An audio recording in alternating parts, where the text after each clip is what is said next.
Happy Father's Day from all of us at the Logan River Golf Course. This is head golf professional Jeff John. It's time once again for our annual Father's Day sale. You can buy any regular or senior punch pass and receive a voucher for 18 holes of golf. You can also buy a men's shirt or men's outerwear piece and receive another 18-hole voucher for a round of golf. Offers expire June 19th and are available at the golf shop, which is open from sunrise until 7 p.m. Monday through Sunday. Logan River Golf Course. Play well, play fair, play fast. Celebrate Father's Day this year with a clock or watch from S.E. Needham Jewelers. Choose from Cache Valley's largest selection of quality timepieces. Give Dad a Swiss-made watch from Tissot, or keep him young with a trendy watch made by Fossil. Or consider the gift of pens, cufflinks, money clips, or other men's accessories. We pay tribute to the generations of fathers at S.E. Needham Jewelers and all fathers on this Father's Day. S.E. Needham Jewelers, middle of the block, at the sign of the clock. Talk 610 AM, 102.1 FM, KVNU. It's time for the Garden Guide with your host, Mark Anderson from Anderson Seed and Garden. New research suggests that people are more likely to eat vegetables if they have a tempting name. What would life be without homegrown tomatoes? Only two things that money can't buy, and that's true love and homegrown tomatoes. From gardening to landscaping. Today we are going to try and create garden eyebrows. Kind of like the flowers are sprouting directly from your hair. That makes sense.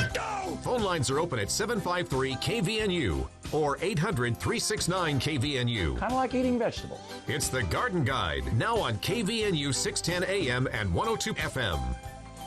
And good morning, and we welcome you to the Garden Guide on this Saturday morning, a special Saturday. A lot going on this weekend in Cache Valley. I'm Will Feel Right, along with Mark Anderson of Anderson Seed and Garden. And wow, Mark, you know, we were just talking a moment ago, all of the things that are happening this weekend. You got Summerfest, Father's Day. It's going to be quite a weekend. First day of summer's coming up, too. Yeah. That would be official first day of summer. Kind of felt like summer on and off a little bit over the last couple of weeks. Or maybe it's felt a lot like winter. Yeah, we've had a little of everything, haven't we? You just never know what you're going to get. You know, 1st of January rolls around, you go, oh, you know, spring's going to come here, and we're going to do this, and we're going to be camping, and we're going to do that. Oh, that just like threw that all out the window this year. Oh, I know. But, you know, it's like all of a sudden we're back on pace, and, you know, it's like it's like almost back to normal, you know. So there's still people that are like, oh, I wish I could have planted my early spring crops, and it's like, well, we could still plant them this fall. You know, they'll do great. Let's do it. Let's do some fall crops, and you know, it's just been a really different year. We've just seen a lot of different diseases, a lot of different insects. We've seen, you know, just really unusual weather, but Mother Nature always compensates for it and makes up for it, and just seems like things are growing. The valley has just been so gorgeous. It's been so pretty. Yeah, a lot of spring flowers. Yeah. It's just really beautiful this time of year. But we've got Summerfest and Father's Day. This is a great weekend. Yeah, it's just a really fun weekend to be out and do some things. And we've got some great gift ideas at Anderson's. If you're still looking for that last-minute gift for that special dad in your life, we've got some really great options at Anderson's, because there's a lot of fathers out there that like to garden. Mm-hmm. Yeah. Well, and even just we were talking about it last week that even just a pair of work gloves. Yeah. Every dad needs a pair of work gloves. Nice pair of gloves. A couple of work pairs, because you put one in each vehicle, you put one in the garage. You always gotta have a spare, because I always forget something. Forget what you're doing. So chimes. We've got some gorgeous wind chimes. If you want some outdoor decor, we've got some really great options for some LED solar like powered, you know, outdoor decor that might work really well for one of those fathers that likes to decorate outside. We've got bird feeders, gloves, tools. You know, if dad's out there watering the garden and you think you could make it easier with a soaker hose, you know, you could be very creative with a lot of things we have at Anderson's, because I've got it to the point where my whole garden's run off of soaker hoses, and we're working on putting a extra zone into my sprinkling system, so that I can have that all set up and just let the sprinkler system. Just take turn it over. on and water and do all that stuff. All I got to do is just like set it up, and then I never have to like spend all the time out there in the garden watering. Just go out there every now and then and make sure it's working properly. So we've always got gift certificates. Got some gorgeous trees right now that make great gifts to add into the yard. And I know a lot of people lost trees, had some damage this year between the winter weather and the wind and everything. We've had to do a little bit of replacing, so a tree would be great. Excellent selection of fruit trees in stock right now. So usually by this time of year, we don't have many fruit trees, but the way things kind of panned out this spring, we've got a lot of really, really nice fruit trees in stock, and it's a great Father's gift for fruit tree, something that's going to keep on giving for many years into the future. Roses, got some beautiful roses right now, so roses are looking really good too. So we've got some great plant options. We've got some really nice different tools, hats, gloves, outdoor apparel, and outdoor decor as well too, with the chimes, and bird feeders are always fun. And I do have some really nice rain gauges too. The rain gauges are pretty cool. And you mentioned bird feeders. That was one that my kids got me a couple of years ago, and I opened it up and I thought, oh, okay, this is kind bird feeder. Well, we'll try it.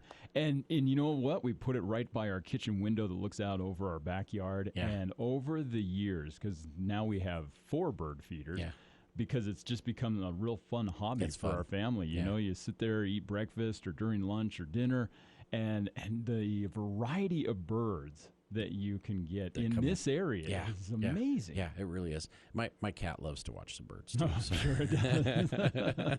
I'll just sit there for like hours watching those birds come to the bird feeder. It's almost more entertaining watching the cat watching the birds than it is the birds sometimes. It's like me at the restaurant watching the buffet line. The only problem is I can go to the buffet line, the cat can't. Can't get through the window, and it's like head outside for it. But yeah, Father's Day, fathers are so important to all of us. A great way to celebrate those fathers in our lives. We've got some really nice gift ideas if that's something you'd like to do. So happy Father's Day to all those fathers out there.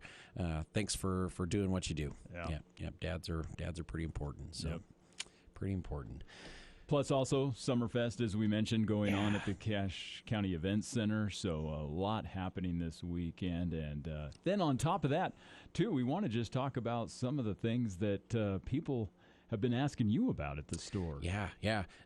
As the weather has changed and we're starting to get a lot warmer, and we know July's coming, we've got some much warmer temperatures in the forecast for what's happening this summer. And so it's a great time to start talking about mowing. Got a lot of people asking about how should I mow, and I've got these really shady locations and I can't get my grass to grow in there, and there's some different techniques you can use when it comes to mowing to try and help with that. So of course we want to conserve water, and we've got a lot more water this year than we have the last couple of years, but we still want to get into that mode of conservation a little bit. And so one of the things you can do to really help conserve water is to adjust your mower properly.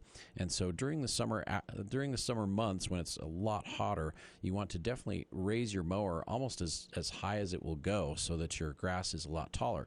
And when you mow your grass taller, what happens is it encourages the grass to develop a much deeper root system.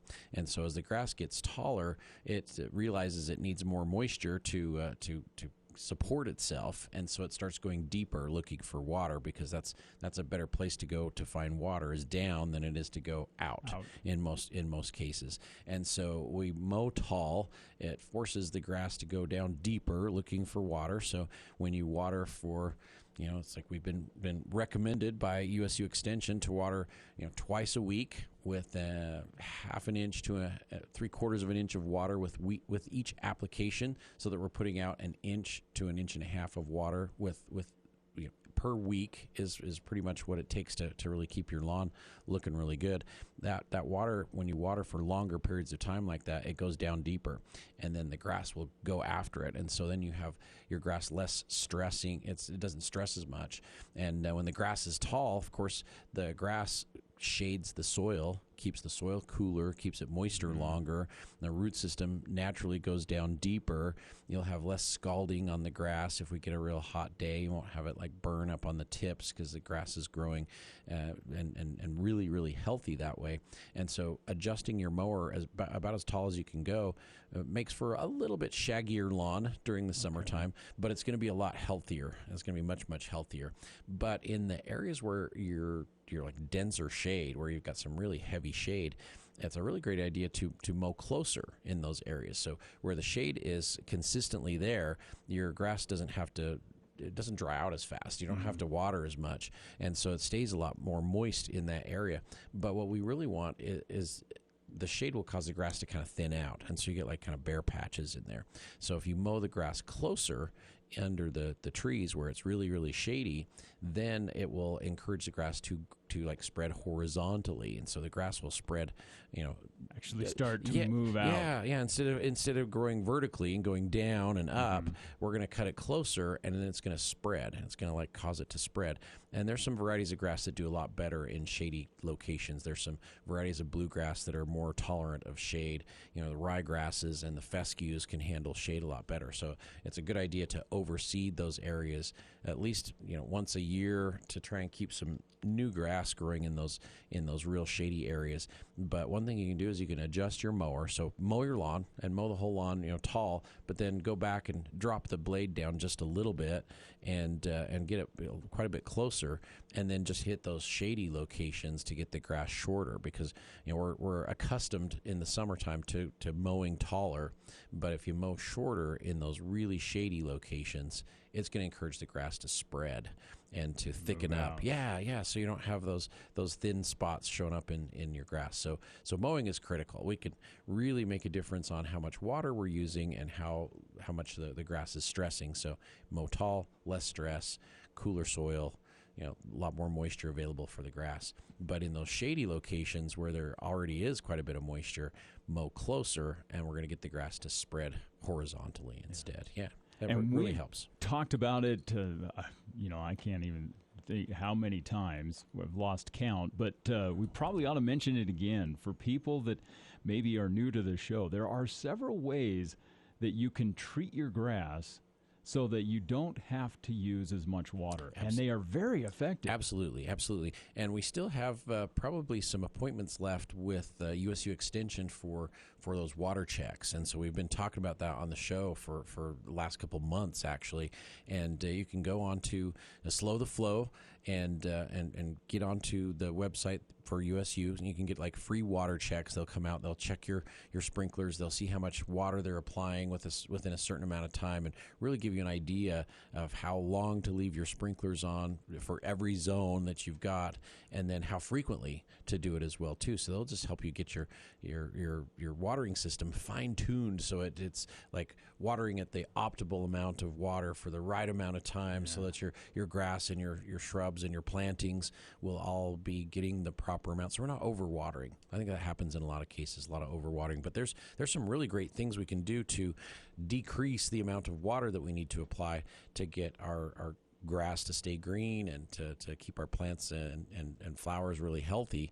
And the number one that comes to mind is hydrotain. And I did my hydrotain probably about 3 weeks ago. It was like right around the first part of June. I guess it was the end of May. So right before June, I put that on. And the hydrotain is a natural product. You apply it just like a fertilizer, and it comes in a liquid as well as in a granulated form. And what it will do is it will bind to your soil, and then it's very, very attractive to water. So when you water, it pulls that water right down into your soil and holds it there where the grass can pick it up and utilize it. And the manufacturer of this product actually says, hey, you treat your concrete with this, it will pull water through the concrete. Really? Yeah. Since the concrete's kind of porous. Yeah. So it's very, very very attractive to water. And then once it absorbs that water, it holds it there where your grass could get it or your plants. I use it in my vegetable garden, so I don't have to water as much because it will just pull moisture out of the air. We have a little thunder shower, and there's a lot more humidity in the air. It'll pull that moisture out of the air down into the soil, right into the root zone where the grass is. And the great thing about the Hydrotain is it lasts for like 90 days. So you put it on right before the heat of summer starts, let's say put it on the first part of June, and it's going to stay out there until Labor Day. So through the entire hot, dry part of the summer, the Hydrotain is going to be working like crazy for you to try and absorb and hold and retain that moisture for your grass. Now the manufacturer says it can decrease your water usage by 30 to 50%. That's a huge savings. Yeah, huge savings on water. So if you get everybody to use 30% less water, that's a third of our water that we're conserving for other uses as well too. And so I've not really been able to get half. I can't get 50% conservation out of it, but I can get about 30 to 35%. So instead of watering 3 times a week, we're only watering twice a week. So we do I think we're on Tuesdays and Fridays right now, twice a week for 1/2 inch to 3/4 of an inch of water. Just keeps the grass looking great. I've got some slopes that are south facing. Got a couple compacted areas in front of our house where people try and turn around in our driveway and just kind of miss because they're not very accurate drivers. Student drivers. We won't mention any names or anything, but kind of gets packed down right there. And that's one of our trouble spots where the stress really hits. When the heat kicks in, stress shows up right there, and the grass just doesn't perform as well because the water's not penetrating in. Then some of those south-facing slopes on our turf, they just have enough angle where the sprinklers will hit it. And they hit it very accurately and very evenly, but the water just doesn't penetrate in because the sun's kind of baked that soil a little bit, and so it just runs off, and it doesn't get down into the soil as well. The Hydrotain corrects that. So I usually do a little extra application of the Hydrotain on those slopes, do a little extra application on those compacted dry spots out in front of the house, and it basically clears it up for the whole season. It's just amazing how that works. Oh, yeah. So, and you not only can use it on your lawns, but we've mentioned in the past that if you've got a flower beds, or those hanging baskets shrubs, that are just we use difficult to keep water. Yeah, we use the Hydrotain in our vegetable garden. So, any plants that I'm kind of struggling to get the soil to absorb and hold and retain the moisture, and it's totally safe to use on edibles for sure. You can use it right out there in your vegetable garden also. The other option that we started carrying a couple of years ago, a little bit less expensive than the Hydrotain, but it doesn't last quite as long, but it does have some other benefits. So we've also got our Back to Green product, and the Back to Green comes in 50-pound bags, covers about 10,000 square feet, runs about $30, so it's very inexpensive for what it does. Lasts for those 60 days, so 2 months of water aid you're going to get out of it. It works very similar to the Hydrotain, but it has a little bit of compost in it, so it's going to put a little bit of organic matter back into your soil, and it has a really high dose of iron in it as well too. And so the Back to Green is great for greening up your lawn when it has kind of stressed or you've had some problems with it, because not only does it have a similar product in it, like a soil penetrant like the Hydrotain, so it'll allow the soil to absorb and hold and retain that moisture, but that iron will just give you the deepest, darkest green. I mean, it really makes your lawn look really pretty. Then it's got that little bit of compost in there to kind of build the soil back up as well too. So combination of the Back to Green with a little bit of humate really gets the lawn looking great and helps recover if you've had a little bit of damage. So we didn't get our sprinklers turned on as early as we probably needed to, but it was mid-May. It was probably close to around the 20th of May when we first got our sprinklers going, and the lawn had stressed a little bit. I mean, we had a lot of thunder showers in May, but we didn't really get a lot of rain, and so grass kind of started to dry out. So we had some spots in our lawn, and especially at my parents' house, that really started to stress. And so I did an application of the humate, and I did a Back to Green on there too, because it was early part of early part of May, and threw that on there, and oh man, it just greened the lawn back up, and the humate helped to just recover so quickly. So just didn't have those burnt, damaged spots. Seemed like we were getting a little bit of disease in there as well too. Threw the humate on there, helped it recover back to green, greened it right back up. So it's really nice dark green all through May and first part of June, made it look really good. So you've got a couple options between the Hydrotain and the back to green for some water conserving options to really help you use less water. And then you just got to make sure and set your sprinklers properly. Yeah, and don't be like, well, I'm guilty of this. You turn them on for the first of the season, they go on at night, and you think, oh, I'm sure they'll be just fine like they were last year. We had last summer, we noticed there was this strip of just beautiful green grass in our backyard, and then everything to the left and right of it was dead. And come to find out, for about 2 weeks until we caught it, we had these rainbirds that would come up, and one of them was jammed, and so it would just shoot in this beautiful spray right over that green strip, and nothing else would get water. So yeah, you got to watch those things. Every month you need to be out there checking your sprinklers, and sometimes a little bit more frequently as necessary. But recommended watering is twice a week for enough time to put out a 1/2 inch to 3/4 of an inch of water. And that depends on your sprinkler. So if you have pop-up sprinklers that spray like the whole area that they cover all at the same time, so they pop up and just kind of just continuously spray like a whole circle, those you need to leave on usually between 20 and 30 minutes to get about a 1/2 inch of water. And then this is a generalization as well too. Everybody's sprinklers are a little bit different, but for the most part, those pop-ups will put out that much water in about 20, 25 minutes, maybe 30 minutes. If you've got gear-driven or rainbirds, like you said, the impact sprinklers. So impacts or gear-driven, usually it's more like 45 minutes to 50 minutes to get 1/2 inch to 3/4 of an inch of water because they move around. And so they're not hitting the entire area all the time, but they put out more water. They cover a larger area, and so it takes longer to put out the same amount of water as it does with your pop-ups. And so that's what you've got to find out. That's why these water checks are so critical that the USU Extension does, because those water checks will help you figure out how long to leave your sprinklers on to get the right amount of water with each watering. And so if you can apply 1 inch of water to 1.5 inches of water per week in 2 applications, you can keep your grass green all summer long with just those 2 applications, and it really cuts your water consumption down considerably. So you'll see your water bill drop like crazy. You use the Hydrotain and the back to green. You could cut it back even a little bit more and still keep it really, really pretty green. And I've heard from a lot of homeowners and gardeners. They're like, "Hey, I'm okay if the grass stresses a little bit, during the summer. It's all right because I know it's going to come right back in late August, early September." And that's what happened last year. I mean, we had a lot of communities that just couldn't water the way they normally did because they just didn't have the water.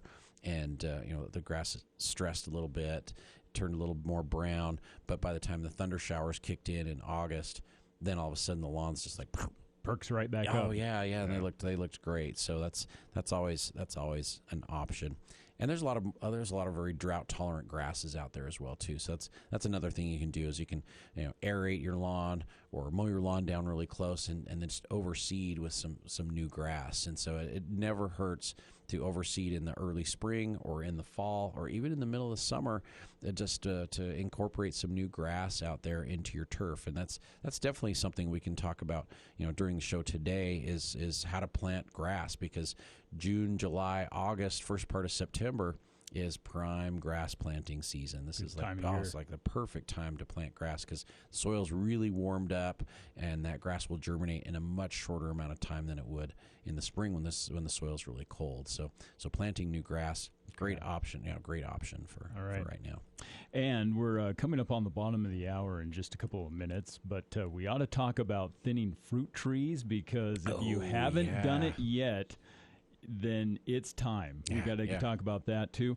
Great before idea. we do, before we go to the bottom of the hour news break, though, we were talking earlier at the top of the hour that this is, of course, a big weekend at Anderson Seed and Garden, with it being Father's Day weekend, and also you've got Summerfest that's going on down at the fairgrounds. Yeah. And if you're looking for last-minute gift ideas for Dad, head on into Anderson's. We've got some at Anderson's. So not only do we have chimes and bird feeders, which make wonderful gifts, but we've got gloves and we've got hats and we've got some really unique tools. One of my favorite tools, one of the best tools that I've ever got, is called the Root Slayer.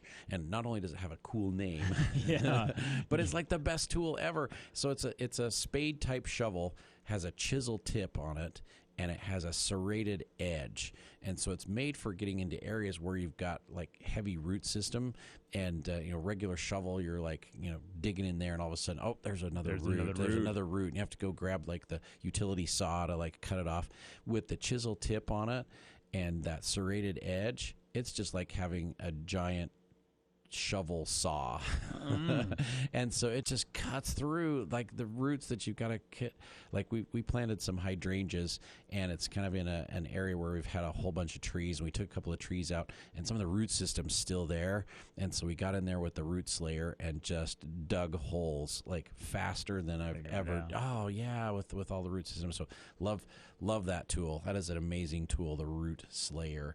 But we've got some gorgeous trees. We've got a great selection of fruit trees, roses. We just every week we're bringing in brand new perennials that are just all in color. So greenhouses are just full of color, lots of perennials, lots of trees, lots of gorgeous shrubs, roses, a lot of great ideas for Father's Day.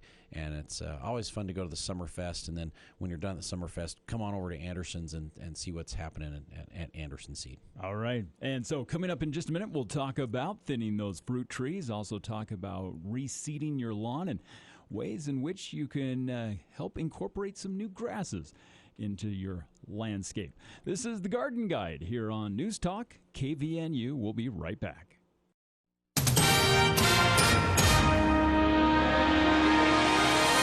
I'm Bill Walter, KVNU News. A 23-year-old Logan man remains in jail after allegedly threatening a woman with a gun and saying he wanted to get in a shootout with law enforcement, according to police. Nicholas Cody Nelson was booked into the Cache County Jail on Wednesday. According to an arrest affidavit, Logan City police officers were called to a domestic dispute Wednesday night. Witnesses claim Nelson was seen fighting with his girlfriend. He was carrying a firearm and appeared to be extremely intoxicated. The alleged victim said Nelson grabbed the back of her shirt, ripped off a necklace, and choked her. He was hitting a table and breaking items, threatening to kill her and her family. He also made comments about shooting any law enforcement who arrived at the residence. While investigating the dispute, police learned that Nelson had threatened to shoot the alleged victim previously. He was arraigned Friday morning in 1st District Court in Logan, charged with 3 counts of aggravated assault, a third-degree felony, and carrying a dangerous weapon while under the influence, and property damage, both Class B misdemeanors. Judge Spencer Walsh ordered Nelson to be held in jail without bail.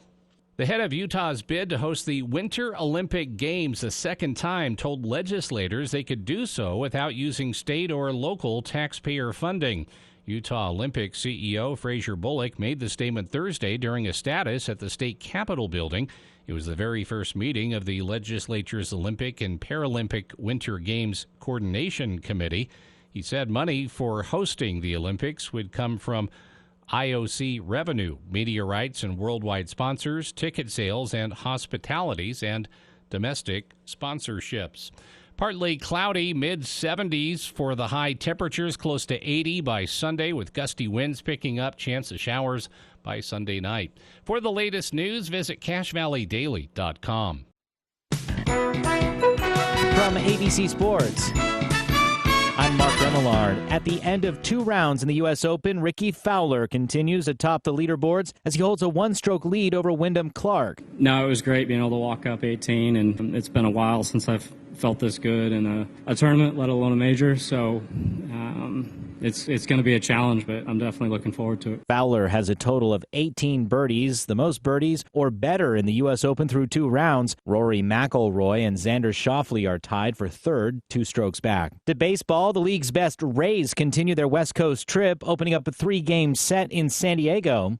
Swinging a drive and a line to deep left field. Way back there. Gone! Randy Arozarena loves Petco Park. The call on WDAE. Randy Arozarena put Tampa up 6-0 with that blast. Padres got 2 back and loaded the bases in the 9th, but to no avail. Rays win 6-2. This is ABC Sports. Hi, this is Jay Broadbent. If you use a CPAP, need a walker or a wheelchair, or just need some assistance around your home, then this announcement's for you. Alpine Home Medical is opening a new store in Tooele. We're planning on opening our doors this summer. Check us out on social media at AlpineHME or alpinehomemedical.com to stay up to date. Alpine Home Medical, we bring wellness home. That's alpinehomemedical.com.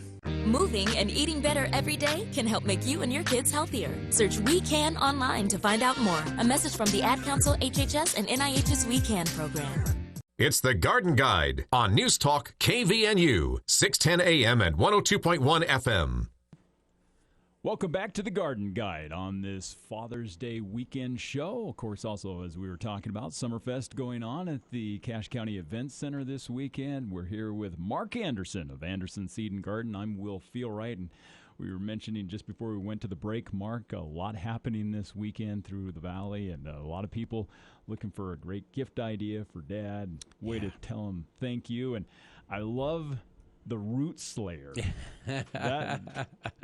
Great idea. If for any other reason, just get it because of the name. The name, I know. It is like, hands down, the best shovel that I've ever got. In fact, I pulled mine out the other night, and I was like, I love this shovel. I don't use it in my garden because there's no roots in there, and the soil's really light and fluffy, and we've tilled it, and it's broken. But when you get into the flower beds, and if you're like digging a hole for a new tree or a new shrub or something, and you just have a mat of roots in there from nearby trees, it just slices through that so easy because of that serrated edge on the sides, and it's not on just one side, it's on both sides. Yeah. Oh, nice. So I've actually cut roots probably 2 inches across with it, with just a couple slices. Yeah. Nice. But that chisel tip is perfect for smaller roots because you can just put it right on top of the root and just like push down on it like you're using a regular shovel, and it just eats right through them. Yeah. The Root Slayer, best tool for dads ever. It is just brutal on sprinkling systems. Oh. Yeah. And it's just brutal on sprinklers. So just be aware. Watch out, especially if you have a drip line system. You will cut lines. You will cut PVC. You will cut. So, not only is it a cool gift for Dad, but it causes extra labor later as well, too. But got a great selection of fruit trees. Excellent idea for Father's Day, whether it's apples or pears or plums or peaches. We've even had peaches. We usually run out of peaches the 1st of June, like completely out of peaches. We've got peaches, we've got nectarines, we've got apricots, and we've got fruits. And if we're out of a few varieties, I've got some more coming. So we've got another batch coming for fall. So we're going to really have a great selection of fruit trees throughout the summer and into fall, which is very, very unusual for us. So we're kind of excited about having that this year.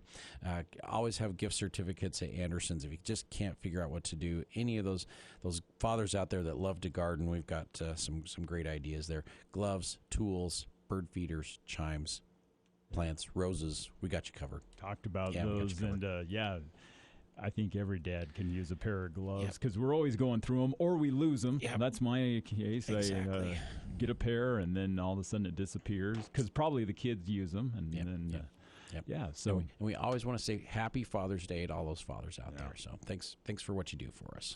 Now, we were talking as we went into the bottom of the hour news break that a lot of people don't think that summer is the time to plant. But if you're looking to reseed your lawn, if you're looking to incorporate some new grasses, more water-tolerant grasses, grasses that are a lot greener, this is a great time to do it. Yeah. We have planted grass in basically every month of the year where there's not snow on the ground. So you can start in March, and it goes all the way until really first part of October. It just depends on what the weather does, because there's been some falls where we've been able to plant, the 10th of October and have had great weather, and the grass has come up, and you've almost been able to mow it before winter sets in, and that works fine. Last year, that was not the case. If you did not plant by the 1st of October and winter really set in early in October, the grass did not perform very well. So the earlier you get it planted, the better. But all those months, we planted all those months of the year, and really, hands down, the best time to plant is from about the latter part of June through about the second week of September, because the soil is warmer and it will just germinate much, much faster. So if you plant Kentucky bluegrass the first or second week of April, it will take 3 weeks for it to germinate, and that's if the weather is good. If the weather's bad, it will take longer. It could take 4 weeks. But latter part of June, first part of July, when the temperatures really get into the high 80s and 90s, then that grass seed comes up so much faster because the soil is really warm already. And so grass that takes 3 weeks to come up in April will be up in about 5 to 7 days. So that same Kentucky bluegrass will come up so quick. And then, turf type rye and turf type fescues, they come up even quicker. 4 to 5 days, you'll have new grass seed popping up. And so this is a great time to overseed your turf, great time to plant new areas. If you've got a spot of your grass that has not performed well and you just want to get rid of it and plant some new grass, then this is the time to do it. And we've done this, right after the 4th of July, where we've killed a section of our lawn, mowed it down really close, brought some topsoil in right over the top of the dead grass, and just groomed it, fixed the low spots and the high spots, seeded it, used some seed starter on it from Bicor. That's like one of my all-time favorite products. You can hose end, you can just spray it right on there. Helps the seed germinate quicker. And I had grass back up in 5 days. It just comes up so quickly. It's a really great way to rejuvenate some new spots of the turf, especially when the soil's nice and warm like it is right now. Right now. Yeah, it is right now. So I've got a new analogy I've been using this year, and it's really resonated with a lot of people, because you don't think about it, but let's say a couple 10, 20 years ago, you bought a new car. And it's been like your favorite car. I love this car. It's been great. It's reliable. Never had to do any work on it. Maintained it. Made it look really good. It's starting to get some miles on it. Starting to show some wear. Got some dings and dents on it. And you're like, as much as I love my car, it'd be really nice to get a new one, because they've got some new features. It's like there's a backup camera now. You got this big screen. It does all these different things, and maybe I'd even get a hybrid. It might be kind of nice to get a hybrid. So there's all these new options available that weren't available 15 to 20 years ago when you bought that car. And so you buy a new car, and it's like, oh, I love my new car. It's awesome. Nobody thinks about their lawn the same way.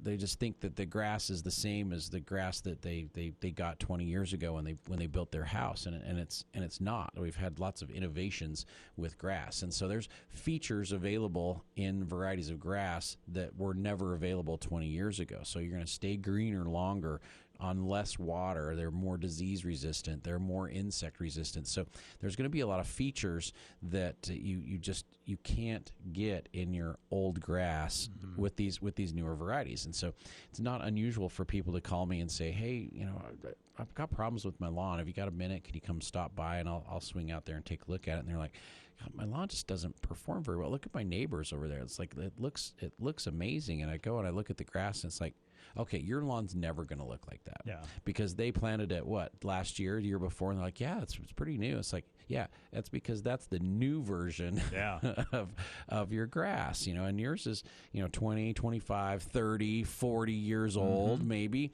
It's just never going to have the same qualities that new grass does, and it will never look like that new version until you plant some new grass.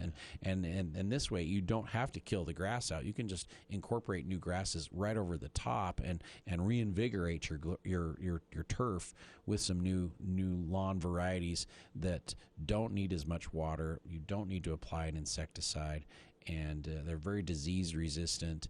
And it looks great. And a darker green. It just has a really nice appearance to it. So, good time to do it. Yeah.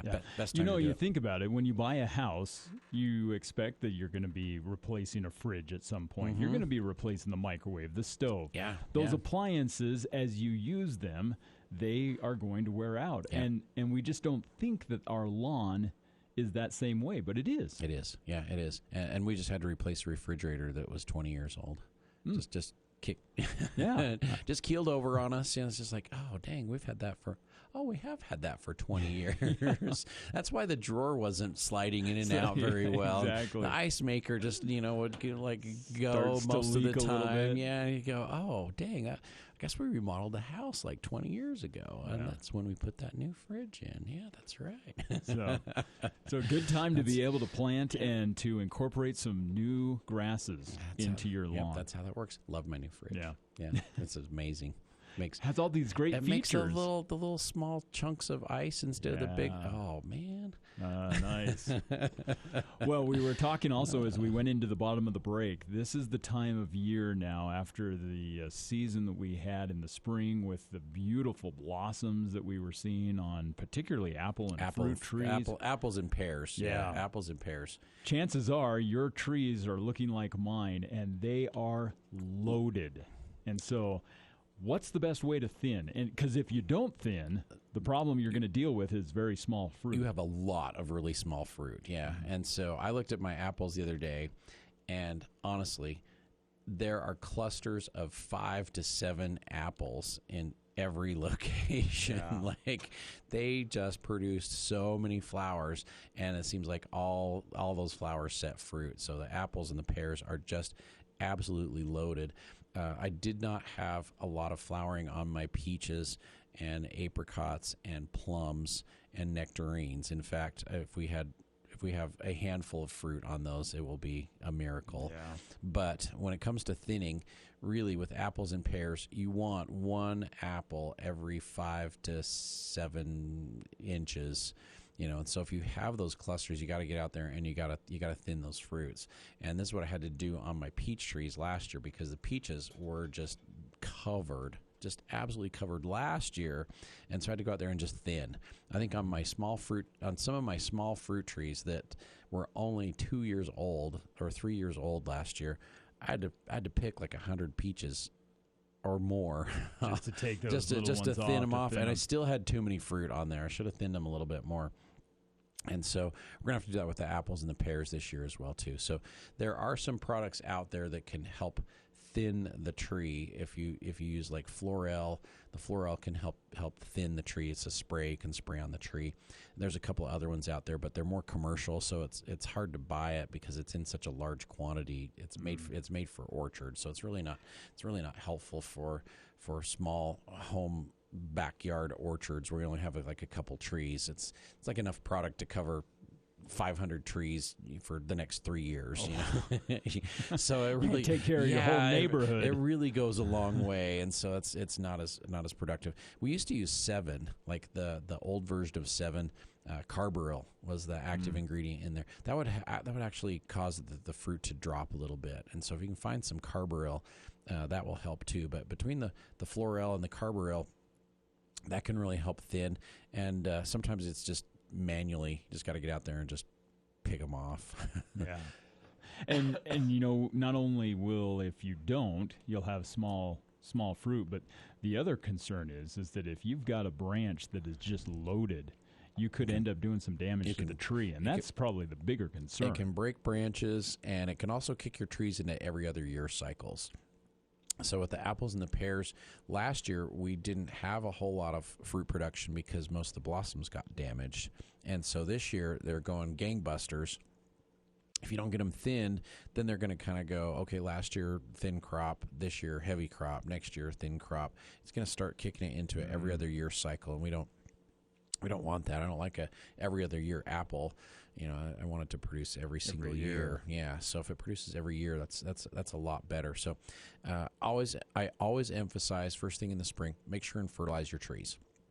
If you have not fertilized your trees, get some nutrient out there. I use a slow release, very balanced season-long fertilizer. It's called ProGrow 365. I broadcast that all around my fruit trees, and it basically feeds them for the entire summer. It really, really does a great job, and you'll see a big difference in your growth and the color of your tree, the quality of the fruit, the quantity of the fruit as well too. So make sure and fertilize those trees. So if you haven't fertilized your fruit trees, fertilize. And if you haven't started spraying your trees too, now you've got to start spraying. Yeah. So codling moth, the first application was supposed to go on around the 6th to the 10th of June. So we're just a little bit past that, but now it's really prime time for codling moth hatch. So if you have not sprayed, it is absolutely not too late. Okay. Yeah, not too late at all. So get out there and spray, because usually the first hatch of codling moth is the heaviest, and that's when a lot of the fruit does get damaged as well too. So time to start spraying. We've got some really great options on the sprays. So you've got fruit tree spray from Fertilome. You've got indoor, outdoor, or garden pet livestock from High Yield 7. The new 7 product is really nice. It lasts a little bit longer. And then you've got the Fruit Tree and Plant Guard from Bonide. There's some really great options for home use. And if you want to go with the organic one, Spinosad. The Spinosad does a really great job. And the Fertilome Fruit Tree Spray is all organic as well too. And they'll last about 10 days to 2 weeks. So you're spraying about every 2 weeks throughout the summer for codling moth. But if you do want some lower toxicity, some effective products that really do a great job on codling moth, you have some really good organic options between the Fertilome Fruit Tree Spray and the Spinosad, which really does a great job as well too. And codling moth primarily will hit what types of apples trees? And pears. Just apples and pears. And codling moth flies all summer long. So really you have to keep a protective spray out there pretty much the entire summer to work on those.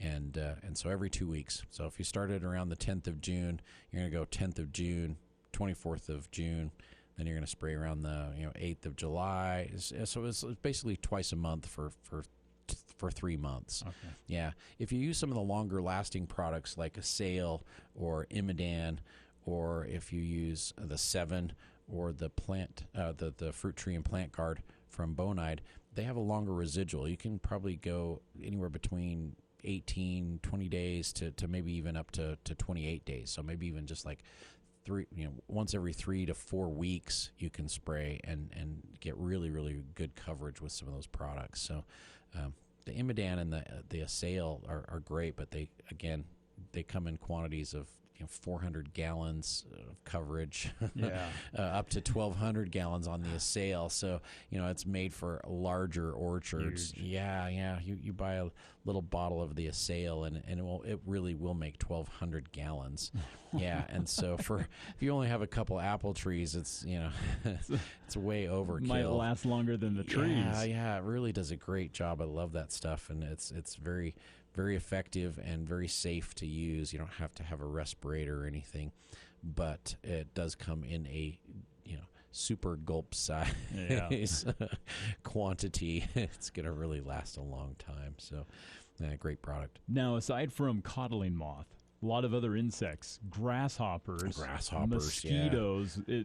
These are some that, because of the spring and the wet weather, consequence of the wonderful wet year. Yeah, it just seems like they're relentless. Yeah, and of course with the insects, whether they're in your vegetable garden or in your flower beds or in your lawn or just annoying you like the mosquitoes, there's some different things we can do to try and repel them as well as kill them. So when it comes down to mosquitoes, there's some really great options out there. So permethrin is a very low toxicity insecticide, works great on mosquitoes, works on grasshoppers, works on spiders and ants and earwigs and box elder bugs and elm seed beetles and all those fun critters that we're usually dealing with this time of year.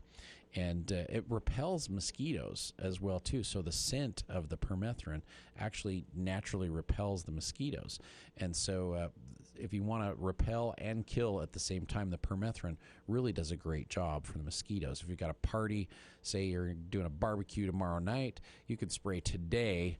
It would have plenty of time to dry. It will kill any of the adults that are out there.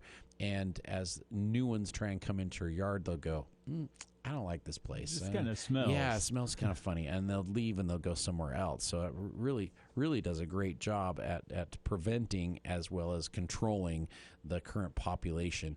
And it's really safe to use around a lot of edibles as well, too. You can't use it on all, but you can use it on quite a few. And so safe in the garden, works on squash beetles. So if you've got squash bugs, attacking your squashes, the permethrin really does a great job on those as well, too. But around the house for spiders and ants and earwigs, keep those guys, millipedes, from coming inside. But it has that repelling action for mosquitoes, and so it's our number one insecticide for mosquitoes. But I use a natural repellent that's made from cedar oil, and the cedar oil just really confuses all kinds of insects, especially flying insects. So mosquitoes, moths, flies, grasshoppers, insects that fly, this repellent just drives them away, sends them to your neighbor's house and instead of yours. And so we've had very, very good results on grasshopper prevention to keep them out of the garden. It won't stop them 100%. So you put that out there, it's not like you're just not going to see an insect. It doesn't work quite that way. But instead of seeing 100 grasshoppers in 3 square feet, you're going to see maybe 5 or 10. It will just really decrease their population and drive them somewhere else. So when I use that in my vegetable garden and it's grasshopper season and they're just swarms of them, all of a sudden I don't have swarms. I just have a handful, and I can deal with that. I can deal with that a lot easier. And so it's worked very, very effectively for me to use that repellent in through the garden. Just sends the insects somewhere else, and they can go find food and find mates and find water, in a different location, because this just kind of confuses them. And it's been great for grasshoppers. It's amazing for mosquitoes, little flies that come in and lay eggs on your carrots that turn into larvae that go down and nibble on your carrots. Yeah, it just drives those somewhere else. So I just don't have problems with those insects when I use that repellent. So it's like Mosquito Go from Fertilome, has the cedar oil in it, and it's really easy to apply. It's in a granule form. You can just broadcast it out, whether it's in your garden or your flower beds or on your lawn or around your shrubs, and then you can have your barbecue and not get eaten to pieces. And are they also safe with bees? And the bees are not affected by it. So I use it in my yard. I've got 2 colonies of bees. Doesn't bother them in the slightest. They just continue doing their thing. Doesn't bother ladybugs. Doesn't bother praying mantis. Okay. Don't ask me how that works, but that's what we found. That's what we found. That is exactly what we found. It lets the insects that you want in your garden, right, but keeps all of the troublemakers out. Right. What it does not work on are caterpillars. And so if the adults have come in and laid their eggs and they're hatching out, the caterpillars are unaffected by it. Okay. And so it does not work. So if you have an outbreak of larval insects that are munching on your plants, the repellent will not drive them away. They are more interested in eating your plants than they are annoyed by the repellent. It's keeping the adults away. So if you keep the adults away, they don't come in and lay their eggs, and then you don't have the larval stages of the insects munching on your plants. Yeah. So that's how it works. You want to get out there preventatively so that they don't come in and lay their eggs on your plants, and then all of a sudden you've only got 5 or 10% of the insects that you had before. And I'm okay sharing a little bit with the bugs. It's like they can have a little bit. It's when they're decimating my potato plants and there's not a single leaf on them, then you got to do something more aggressive about it. But that actually works really, really well on keeping the insects away. And some for mosquitoes. For grasshoppers, I can't tell you right now if we're going to get any Nolo bait this year or not. I've been contacted and contacting the manufacturer directly, and they are still dealing with manufacturing issues with EPA regulation. They've gone on for a couple years, and it's been because they lost their manufacturing facility, and they've got to recertify it, and it's got to be organic, and it's got to be a certain thing, and so it's coming, but it might not be this year again. Okay. So they are in the process of getting things ready. They were hoping to have it ready by the 1st of June, and then I talked to them, and they're just like, we're hoping maybe the 1st of July, but if not, it's going to be next year. Maybe next year again. Yeah, so it has been a rough go on the Nolo bait, but this year, Nolo bait might not be the best option because it stayed so green for so long. You can't really use the bait if the grasshopper has a choice between this lush green, beautiful tomato plant and this dry bran flake. What would you choose? Exactly. It's like, are you going to eat the dry bran flake? Or if the bran flakes get wet, now they're soggy bran flakes, and so... So, Nolo It bait, makes sense. Yeah, it does. It does. Well, some great tips on taking care of your lawn. We've talked about thinning fruit trees, how to treat insects in your fruit trees and in your garden. Yeah. Just a lot that's happening right now during these summer months as we're going to be officially into summer in the next week. So right. we hope you join us again next week for the Garden Guide here on Happy KPNU. Father's Day, Will. Yes. Happy Father's Day. Happy Father's Day, Mark. And thanks for listening here on KVNU. 610 AM and 102 FM. Best part of my day. News Talk KVNU, Logan. Proud to be locally owned and operated by the Cache Valley Media Group.